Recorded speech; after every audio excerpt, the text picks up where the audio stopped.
Bonjour, je suis Laurent Sello du groupe France Courtage et je viens vous parler du sujet suivant. Quelle est la différence entre l'assurance santé et la prévoyance? On retrouve plusieurs types d'intervenants sur le marché de l'assurance santé. Les compagnies traditionnelles, les mutuelles dites 45, les institutions de prévoyance et de plus en plus de courtiers grossistes développent cette activité d'assurance santé. L'assurance santé ou la mutuelle intervient en complément des remboursements de la sécurité sociale.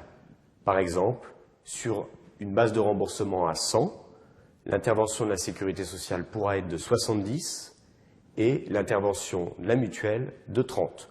On constate de plus en plus que l'État dérembourse un certain nombre de prestations ou un certain nombre de médicaments.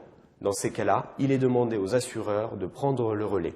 C'est au final le consommateur qui paye, et c'est ce qui explique l'augmentation régulière au cours des dernières années de l'assurance santé. Les couvertures ou les prestations de l'assurance santé sont les suivantes. Des prestations en cas d'hospitalisation. Dans ces cas-là, il faut noter que l'indemnisation de la sécurité sociale est souvent confortable. Mais vous pouvez avoir besoin de faire appel à un praticien qui pratique des honoraires ou des dépassements ou avoir besoin de prestations chambre particulières. Dans ces cas-là, la mutuelle, l'assurance santé interviendra. L'assurance santé couvrira également les frais des médecins généralistes, des médecins spécialistes, les frais optiques et les frais dentaires. Les frais optiques et dentaires sont souvent très importants. Il faut savoir qu'une paire de lunettes, entre la monture, les corrections et les lentilles, si vous utilisez des lentilles par ailleurs, représente un poste très important dans la consommation de votre assurance santé. Au niveau dentaire, les prothèses sont mal remboursées par la sécurité sociale et il est important de vérifier que votre mutuelle vous accorde des garanties confortables. L'assurance santé couvre les remboursements de vos frais de santé. L'assurance prévoyance garantit le décès, l'invalidité ou l'incapacité temporaire de travail d'un collaborateur d'une entreprise. Elle est soit souscrite par le biais de votre entreprise, avec une cotisation patronale salariale, soit souscrite individuellement auprès de l'assureur de votre choix. Il faut savoir qu'il y a une répartition employeur-salarié suivant la négociation dans l'entreprise.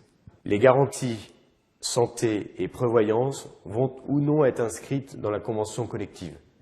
Il faut veiller que votre agent ou l'assureur de l'entreprise respecte les obligations inscrites dans la convention collective. Par exemple, certaines conventions collectives vont accorder 1 an, 2 ans, 3 ans de salaire en cas de décès aux proches. Par définition, les bénéficiaires de la garantie sont le conjoint, à défaut les enfants, à défaut les héritiers et les ayants droit. Vous avez la possibilité de changer la clause bénéficiaire de votre contrat d'assurance prévoyance et de désigner une autre personne.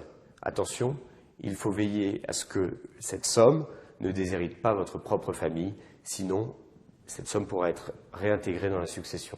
Voilà, j'espère que vous en savez un peu plus concernant la différence entre l'assurance santé et la prévoyance. N'hésitez pas à consulter un professionnel pour toute question complémentaire et à bientôt.